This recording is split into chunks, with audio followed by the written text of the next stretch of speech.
Hello friends, welcome to cooperative study buddy. ഇന്ന് നമുക്ക് part 3. ഞാൻ നേരത്തെ പറഞ്ഞിട്ടുണ്ടായിരുന്നു പഴയ വീഡിയോയിൽ 40 ക്വസ്റ്റ്യൻ വെച്ച് 2 സെറ്റായിട്ട് ചെയ്യുമെന്ന്. അടുത്ത സെറ്റാണ്. ഓക്കെ, അപ്പോൾ അതിൽ 41ാമത്തെ question, who is under the control of registrar of cooperative societies? Registrar of cooperative സൊസൈറ്റീസിൻ്റെ കീഴിലുള്ള ബോഡി അല്ലെങ്കിൽ ഉദ്യോഗസ്ഥൻ ആരാണ്? Okay, options: managing committee, option 2 general body, option 3 director of cooperative audit, option 4 chief executive. ആരാണ്? രജിസ്ട്രാറുടെ കീഴിലുള്ളത് DCA ആണ്. Okay, അടുത്തത്, what should the managing committee do with the rectification report of audit defects?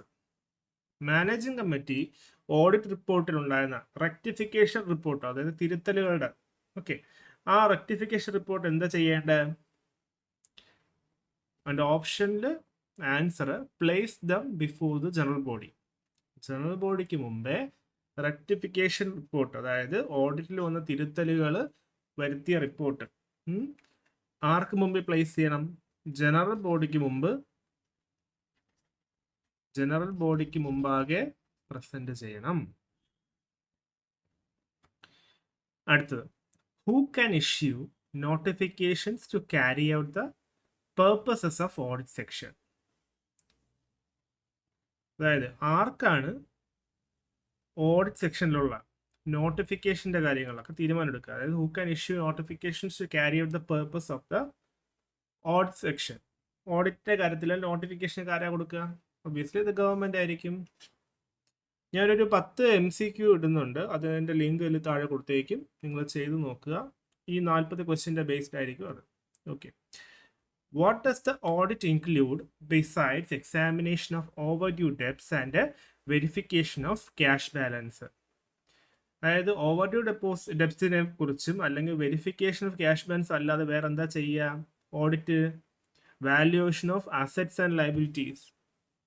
Options നോക്ക്: valuation of assets, only valuation of liability, valuation of asset and liabilities, only verification of security. Option ഏതാണ്? Valuation of assets and liability. Okay, ഇനി അടുത്തത്, who has the right to attend the committee or general body meeting of any society convened in accordance with the provisions of this act? ഈ general body അല്ലെങ്കിൽ കമ്മിറ്റിയിൽ വരാനുള്ള അധികാരം ആർക്കാണുള്ളത്? Registrar അല്ലെങ്കിൽ registrar depute ചെയ്ത വ്യക്തി ആരാണോ അവർ. ഓക്കെ, ഓപ്ഷൻസ് നോക്കുക. അതായത് registrar or any other person deputed by him. Okay, ഇനി what is the consequence if the managing committee fails to convene a general body meeting to appoint auditors within the stipulated time? നമ്മൾ നേരത്തെ നോക്കിയതാണ്. They cease to hold their office.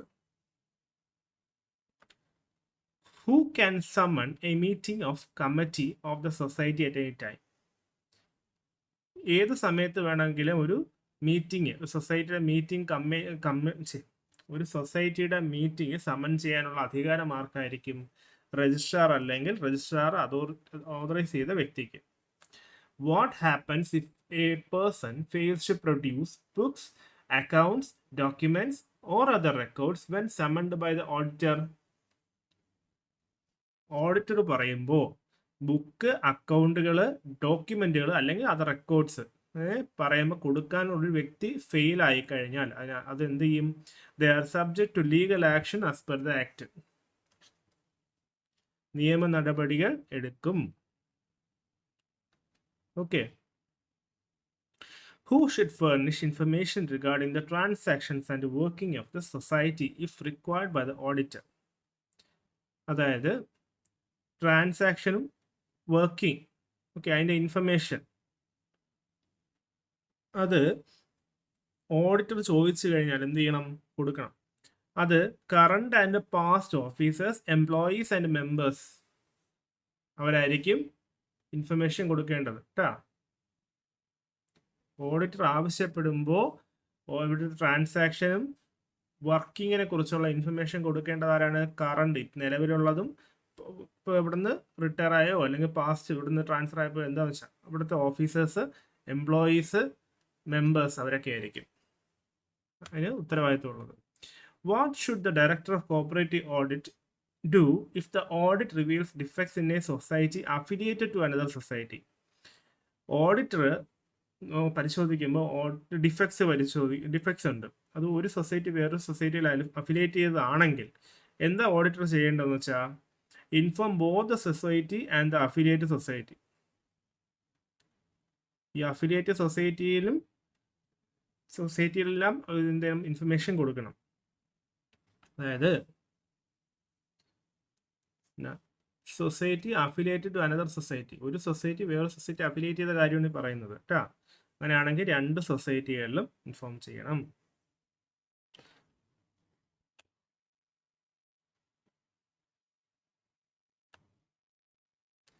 What is the primary responsibility of the managing committee regarding financial statement? Managing നമ്മൾ നേരത്തെ പഠിച്ചതാണിത്. Managing കമ്മിറ്റിക്ക് എന്താ ഉത്തരവാദിത്തമുള്ളത്? To ensure the accuracy of the statement, കൊടുക്കുന്ന സ്റ്റേറ്റ്മെന്റിന്റെ കൃത്യത ഉറപ്പുവരുത്താനുള്ള ഉത്തരവാദിത്തം ആർക്കാണ്? മാനേജിങ് കമ്മിറ്റിക്കാണ്. How often should the audit manual be revised? നമ്മൾ നേരത്തെ പഠിച്ചതാണ്, ഓർമ്മ കാണും, 5 years. What is the time limit for the chief executive to prepare financial statement after the close of financial year? ഇത് നമ്മൾ പഠിച്ചാണ്, 1 month കൊടുക്കണം. Who has the authority to issue directions regarding the procedure to be adopted in auditing different type of corporate society? അത് പലതരം സൊസൈറ്റികൾ audit ചെയ്യുമ്പോഴത്തേക്ക് അതിനുള്ള directions കൊടുക്കാനുള്ള authority ആരാണ്? DCA ഉണ്ട്, രജിസ്ട്രാർ ഉണ്ട്, നബാർഡ് ഉണ്ട്, അല്ലെങ്കിൽ RBI ഉണ്ട്. ഇതെല്ലാം വരും. What action can be taken if the managing committee fails to submit financial statements for audit within the prescribed time? നമ്മൾ നേരത്തെ പഠിച്ചിട്ടുണ്ട്, റിപ്പീറ്റ് ചെയ്ത് വരുന്നത് നിങ്ങൾ ക്ഷമിക്കുക കേട്ടോ. ഇതൊക്കെ ഇമ്പോർട്ടൻറ്റ് ക്വസ്റ്റ്യൻസ് ആണ്. അഡ്മിനിസ്ട്രേറ്റർ അല്ലെങ്കിൽ അഡ്മിനിസ്ട്രേറ്റീവ് കമ്മിറ്റി അപ്പോയിന്റ് ചെയ്യുന്ന ആരെയൊക്കെ. Okay. Who is responsible for submitting the rectification reports on audit defects to the general body? Managing committee ആയിരിക്കും. What is the maximum number of individuals that can be appointed to an administrative committee? 3. നമ്മൾ ഇന്ന് പഠിച്ചതാണ്.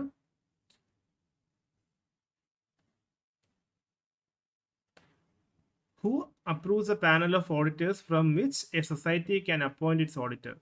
DCA ആണ്. What type of auditors should audit the administrative matters of assisted apex societies?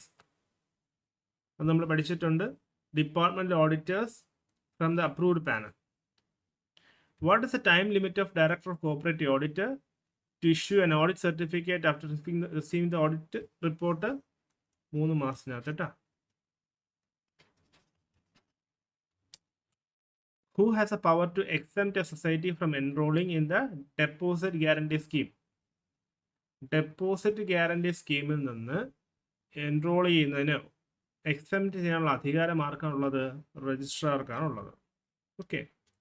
What is a maximum period for which the registrar can except a society from enrolling in the deposit guarantee scheme? 1 year വരെ പറ്റും. അതായത് വേറൊന്നുമല്ല, നമുക്ക് deposit insurance credit guarantee corporation എന്ന് പറഞ്ഞൊരു സ്ഥാപനമുണ്ട്. അപ്പോൾ അവരാണ് ഈ ബാങ്കുകളിലൊക്കെ എന്ത് ചെയ്യുക?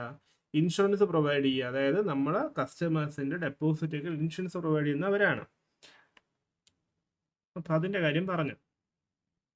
ഇനി what is a penalty for a society that violates a prohibition order related to accepting deposits? എന്താണ് പെനാൽറ്റി എന്ന് പറഞ്ഞു കഴിഞ്ഞാൽ? അതായത് what is a penalty for a society that violates the prohibition order? Prohibition order കൊടുത്തിട്ടുണ്ട്, accepting ഡെപ്പോസിറ്റിന് ചെയ്യേണ്ടെന്നുള്ള prohibition കൊടുത്തിട്ടുണ്ടെങ്കിൽ അത് വയലേറ്റ് ചെയ്ത് കഴിഞ്ഞാൽ ഫൈൻ എത്രയാണ്? 5000 രൂപ.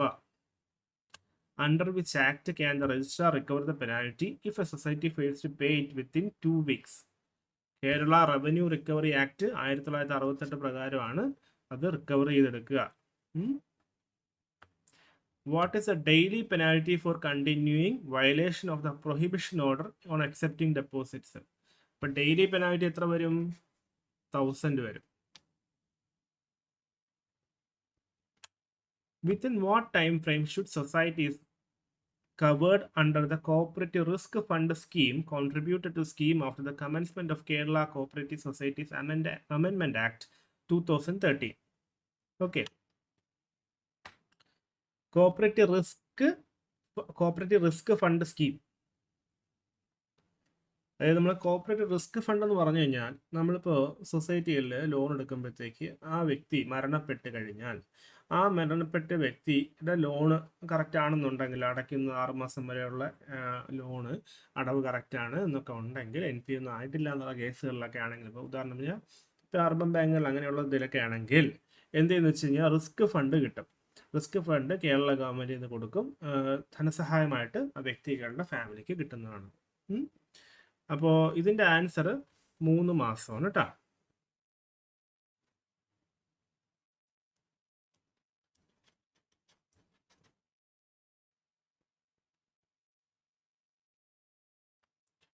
What action can the registrar take if a society fails to contribute to the Cooperative Risk Fund scheme?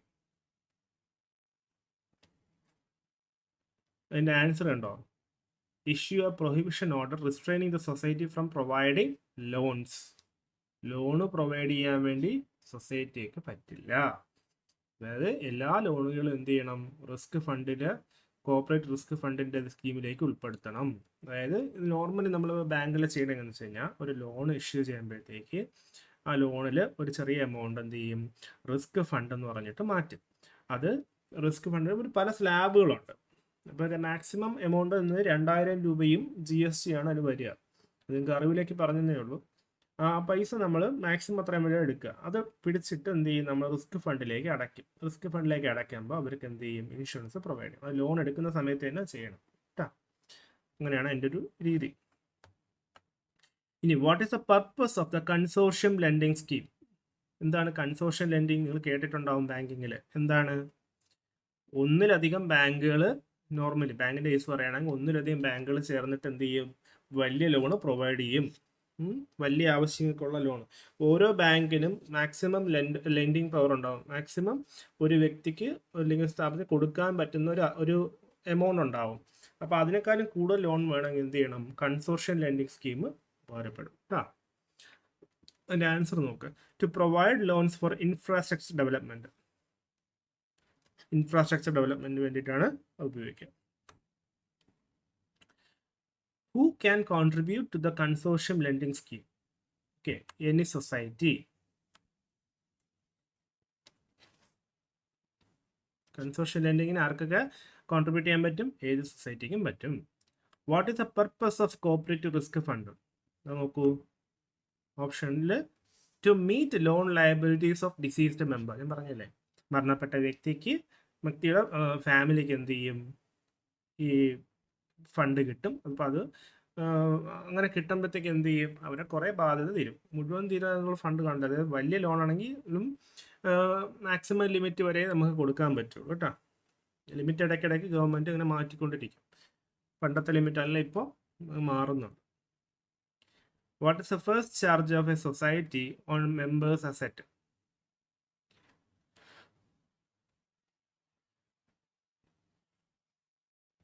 അതായത് ഫസ്റ്റ് ചാർജ് ആണ് പറയുന്നത്. ഫസ്റ്റ് ചാർജ് എന്ന് എന്താണ്? ഞാൻ ഇതിൻ്റെ കളർ മാറ്റാം.